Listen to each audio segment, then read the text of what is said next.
You are watching Ravens Rundown by Chat Sports. I am Tom Downey here with an update on where things stand with one of the Ravens' top offseason priorities left, figuring out an extension for tight end Mark Andrews. The Athletic reports that the Ravens, unsurprisingly, are going to try to extend Andrews, ideally before camp and/or the season gets underway for 2021. Now, whenever Andrews ends up getting his bag, it's going to be among the top tight end contracts in the NFL. If it's number one, that remains to be seen. And the Athletic also mentions that at minimum, the Ravens will franchise tag him next offseason if they have to do so, because Andrews has proven to be the most reliable receiving option for this team over the past few seasons. In 14 games last year, 58 catches for 701 yards and 7 scores. And in fact, Andrews was even better in 2019, 64,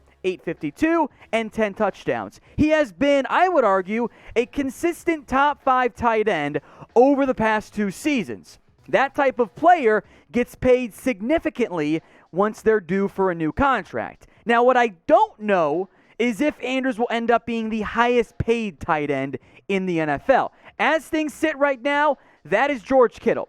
Now, I think even the most diehard homers of Ravens fans out there would say George Kittle is better than Mark Andrews, or at least most of them, I think, would end up saying that. That doesn't mean, however, that Andrews has no chance of becoming the highest paid tight end based on the per year figures. The way that contracts normally work is if you're top 5 or close to it and you're due for a new deal, you get more money than the other tight ends. Now, maybe that's number 1, maybe that's 2, or maybe that's just above Hunter Henry and Jonnu Smith. I would say at minimum, Mark Andrews will get more than Henry and Smith. I would be very surprised. It would be a very team-friendly contract if he took less than $12.5 million. So maybe the sweet spot is somewhere around $13 or $14 million per year.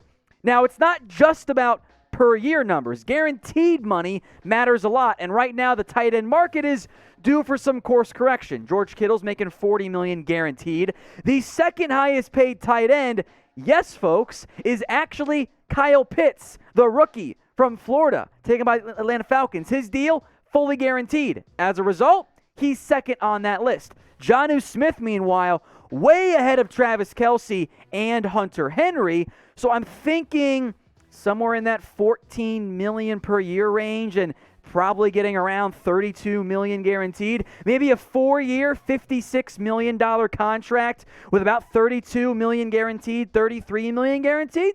That seems about right for Mark Andrews. If you want to go longer, go to 5. You can, of course, maybe make it even a $14.2 million deal, somewhere around that range to help balance out the extra year being added onto that contract. But let me know what you guys think. What is the most that you would pay Mark Andrews per year? Is it 15, 14, 13, some other figure? Get your votes in for me right now in the comments section.